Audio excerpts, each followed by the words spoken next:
Assalamualaikum warahmatullahi wabarakatuh.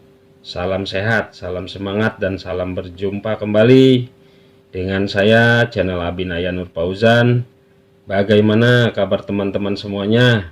Tentunya selalu semangat dan selalu ceria, selalu enjoy dalam beraktivitas. Dalam kesempatan kali ini saya coba akan membahas mengenai cara kita mendapatkan sumber traffic dan analisa sumber traffic pada channel kita. Nah, untuk mendapatkan sumber traffic video kita yang sangat kita harapkan, itu bisa dilakukan dengan berbagai macam cara. Ambil contoh saja, bisa dengan SEO atau Search Engine Optimization, dan yang kedua bisa dengan cara metode branding.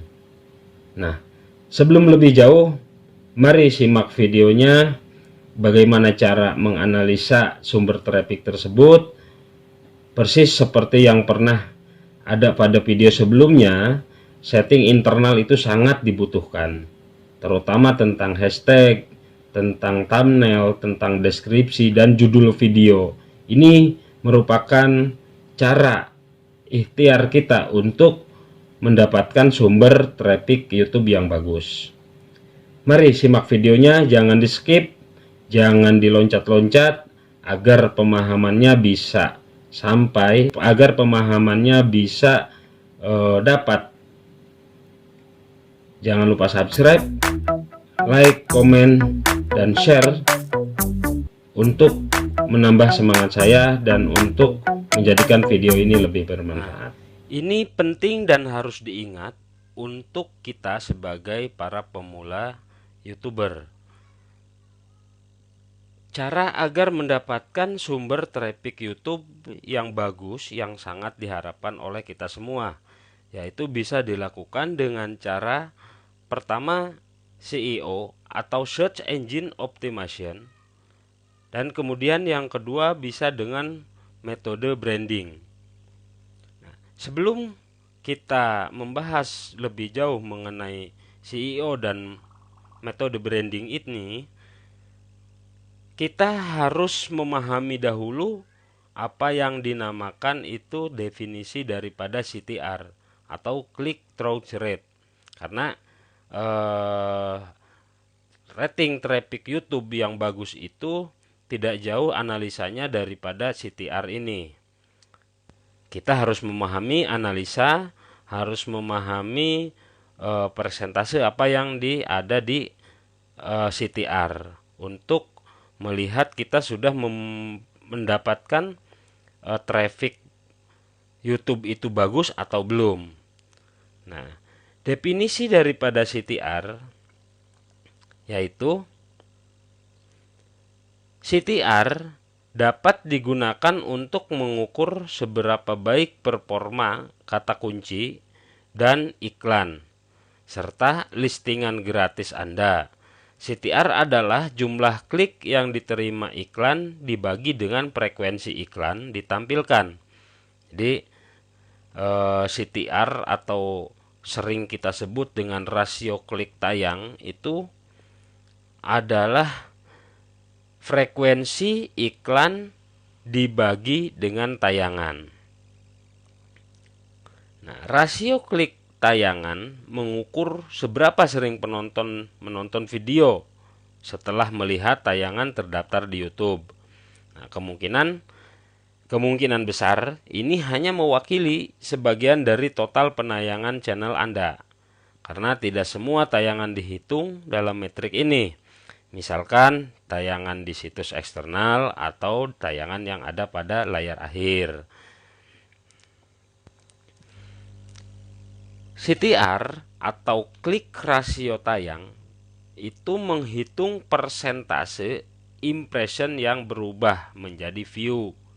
Nah, dengan kata lain, jika penonton kita mengklik video setelah melihat thumbnail, maka CTR-nya akan bertambah. Nah, jadi di sini perlu diingat, thumbnail dan judul sangat mendominasi untuk video kita mendapatkan rekomendasi traffic yang bagus. Nah, di sini coba saya akan menampilkan analisis video pada dashboard channel kita yang memperlihatkan rasio klik tayangnya atau CTR-nya.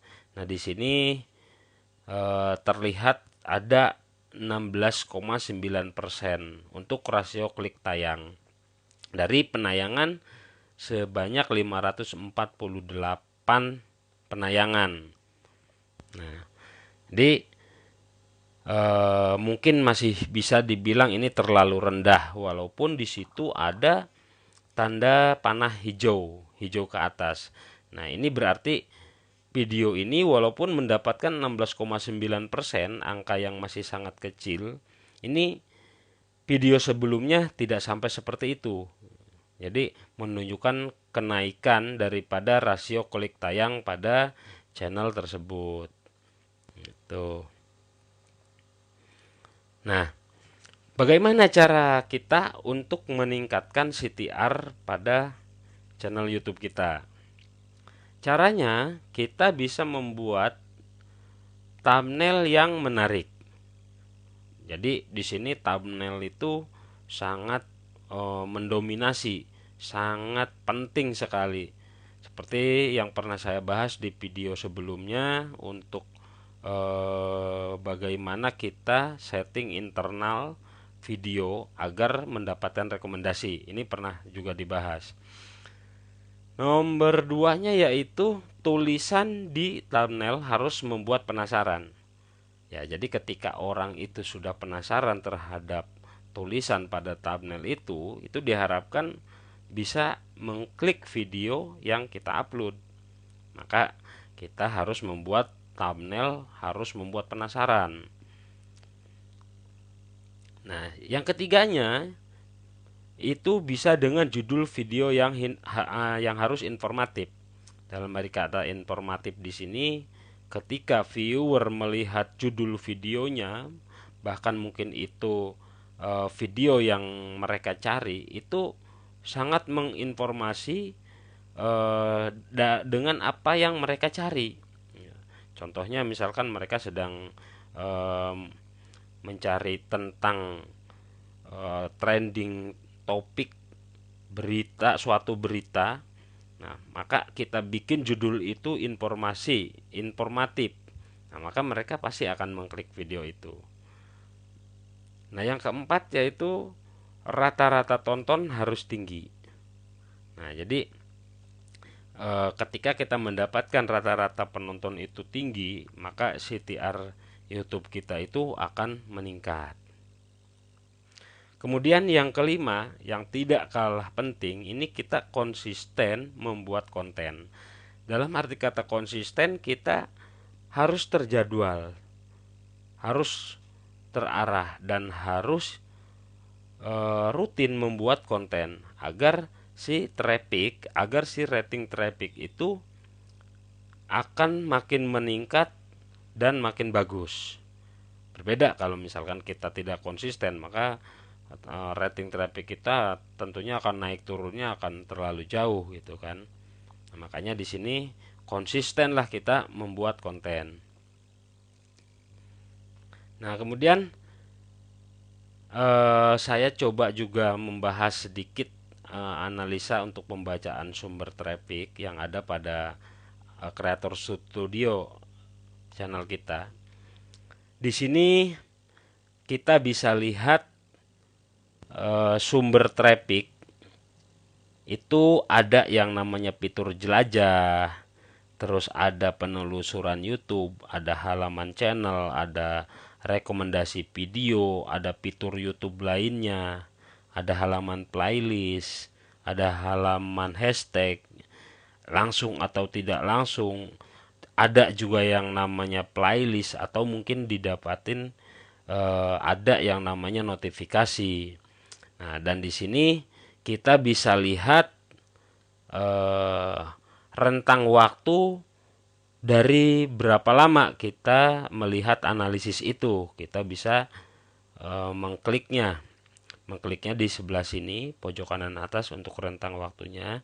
Jadi tampilan ini akan berbeda-beda ketika kita mengambil rentang waktu yang berbeda. Nah, tentunya kalau misalkan kita ambil sepanjang waktu itu akan terlihat sebagaimana bagusnya perkembangan sumber traffic yang kita dapat. Nah, lantas apa yang dimaksud dengan sumber traffic ini yang ada pada analisis channel kita? Untuk rekomendasi video itu artinya video kita tampil di samping atau di akhir video lain yang sejenis. Nah, jadi semisal jika awalnya ada orang lain menonton video tutorial YouTube pemula milik orang lain, maka dia bisa saja selanjutnya lihat video tutorial YouTuber pemula yang punya kita. Jadi kalau misalkan kita klik pencarian itu YouTube video tutorial YouTube pemula, nah itu kan akan tampil banyak. Nah, si viewer itu kemudian melihat salah satu video yang punya orang lain. Nah, di bawahnya itu banyak video-video yang berjudul atau tema sama. Nah, kemudian mereka mengklik video tersebut selanjutnya. Kemungkinan misalkan video kita. Nah, itu dinamakan dengan fitur rekomendasi video. Nah, yang kedua ada yang namanya fitur penelusuran YouTube. Apa itu? Pengertiannya, ini terkait berbagai kata kunci yang diketik viewer langsung di pencarian YouTube-nya. Ya, bukan di pencarian Google atau di Google Search, bukan, tapi di dalam pencarian di YouTube-nya, di aplikasi YouTube-nya. Dalam contoh kasus video ini, satu video aja bisa mendatangkan viewer dari 500 kata kunci. Nah, jadi bisa dengan kata kunci atau hashtag mungkin ya di sini. Hashtag misalkan viral gitu. Ketika kita membuat judul dengan kata viral, nah ini bisa dikategorikan dengan hasil penelusuran YouTube. Nah, kemudian ada yang dinamakan langsung atau tidak diketahui dalam fitur tersebut. Nah, seseorang yang menonton video kita langsung dengan cara mengetikkan di address bar atau dengan cara membuka di daftar bookmark browser mereka. Nah, misalkan mereka buka Google Chrome atau buka browser, mereka mencari misalkan video cara untuk membuat video bagi YouTuber pemula misalkan, dan kemudian di sana tampil video-video itu, dan mereka klik di situ, itu akan dikategorikan sebagai langsung atau tidak langsung di dalam sumber traffic channel kita. Nah, kemudian ada yang namanya fitur jelajah. Nah, apa itu fitur jelajah? Artinya video kita akan muncul langsung ke visitor atau viewer, baik di beranda awal, sewaktu dia membuka YouTube, dan lainnya. Nah, biasanya hal ini terkait histori pencarian, subscription, email update, atau fitur tonton nanti.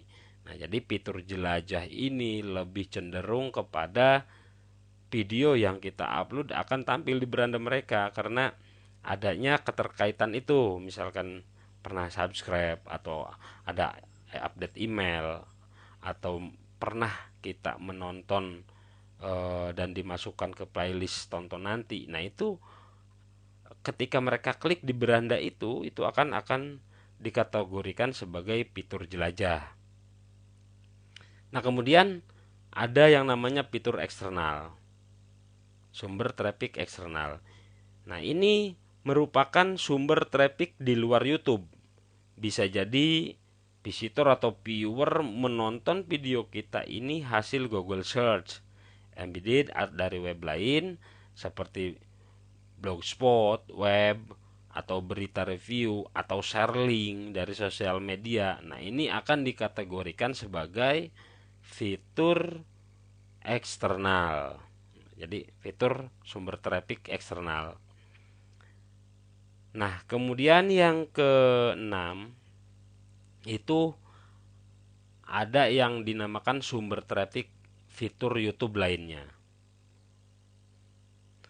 Ini merupakan sumber traffic dari tambahan fitur YouTube yang jarang orang ketahui, seperti YouTube Remote dan YouTube TV.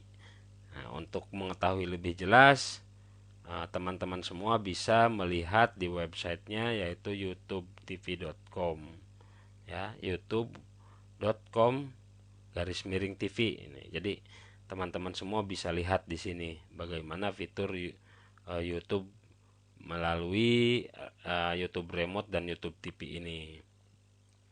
Nah, kemudian ada yang dinamakan sumber traffic tidak diketahui atau pemutar sematan.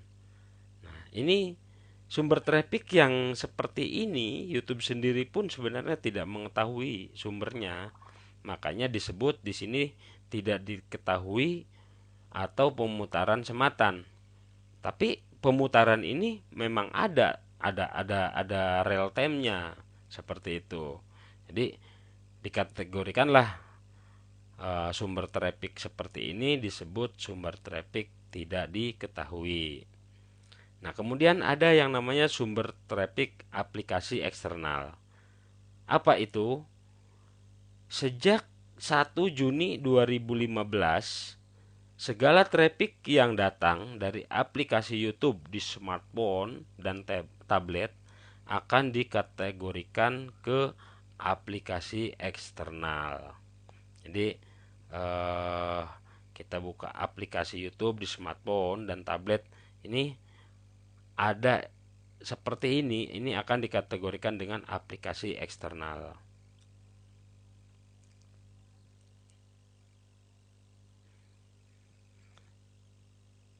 Kemudian ada yang namanya sumber traffic channel YouTube. Nah, apa ini?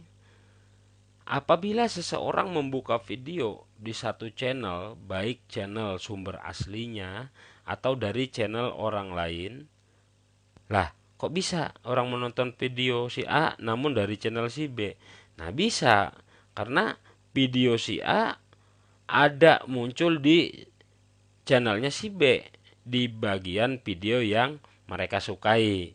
Nah, maka seandainya ada case atau kejadian seperti itu bisa dikategorikan dengan sumber traffic dari channel YouTube. Jadi bukan berarti mereka ngambil dari channel kita, bukan. Nah, di sini artinya itu sumber traffic channel YouTube itu teman kita, misalkan telah memview video kita, kemudian ada orang lain itu melihat video kita di channelnya dia gitu kan, karena kita dia itu sudah menyukai video itu gitu. Nah, kemudian dia klik. Nah, ini dinamakan dari sumber traffic channel YouTube. Nah, kemudian ada dari sumber traffic playlist. Sumber traffic playlist yaitu kita atau orang lain dapat membuat video playlist yang isinya sekumpulan video yang biasanya membahas tema yang sama. Jadi bisa isinya merupakan kumpulan playlist dari satu channel. Bisa juga dari beberapa channel orang lain. Nah, di sini dikategorikan sebagai sumber traffic dari playlist. Nah, kemudian ada yang namanya fitur halaman playlist. Apa itu fitur halaman playlist? Hampir sama seperti yang di atas. Jadi hampir sama dengan apa yang dinamakan fitur playlist. Hanya bedanya yang ini orang langsung mengunjungi URL halaman playlistnya, sementara yang di atas yang halaman yang playlist tadi itu bisa dari playlist yang ada di halaman channel seseorang. Jadi kalau ini langsung dia mengunjungi halaman playlistnya dari channel tersebut, gitu kan. Nah, terus kemudian ada yang namanya fitur notifikasi. Fitur notifikasi itu kita ambil misal saja, saya baru saja mengupload satu video. Nah, di subscriber saya itu langsung muncul notifikasi bahwa saya itu baru mengupload video. Kemudian mereka klik video tersebut dari notifikasi. Maka ini disebut sebagai fitur sumber traffic dari notifikasi. Nah, sekarang dengan metode yang kedua, yaitu metode branding. Tentunya teman-teman sudah tidak asing mungkin untuk apa yang disebut namanya metode branding. Metode branding itu lebih cenderung kepada internal kita sebagai konten kreator. Jadi metode branding itu bisa dengan pembawaan kita, bisa dengan cara kita menyajikan video, atau dengan cara kita mempunyai ciri khas. Nah, intinya di sini mempunyai ciri khas. Buatlah ciri khas atau jargon mungkin ya. Kalau misalkan teman-teman sering dengar itu jargon atau mungkin keunikan daripada kita sendiri yang membedakan karakteristik kita dengan orang lain. Nah, di sini disebut metode branding. Kenapa metode branding ini bisa menjadikan suatu video kita itu akan bagus atau sumber traffic yang kita dapatkan itu bagus? Nah, karena sudah tidak dipungkiri lagi ketika viewer itu menyukai cara penyajian atau cara kita membuat video, atau kita sendiri punya ciri khas yang mereka sukai, maka viewer itu tidak akan lari dan mereka akan menanti video-video yang dari kita. Ya, contoh kata misalkan kita mempunyai ciri khas dalam satu ucapan kalimat yang membuat itu lucu, atau itu orang lain terngiang-ngiang, selalu ingin mendengarkan suara itu, bahkan mereka bisa meniru kita.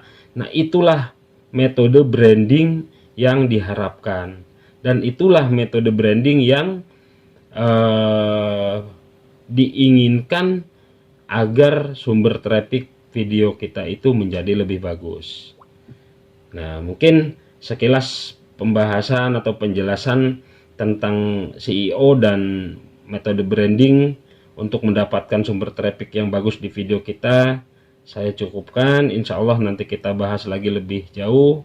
Silahkan tinggalkan komentar, silahkan teman-teman semua memberikan komentar yang baik, yang membangun, yang membuat saya menjadi lebih semangat lagi. Terima kasih teman-teman semuanya. Wassalamualaikum warahmatullahi wabarakatuh.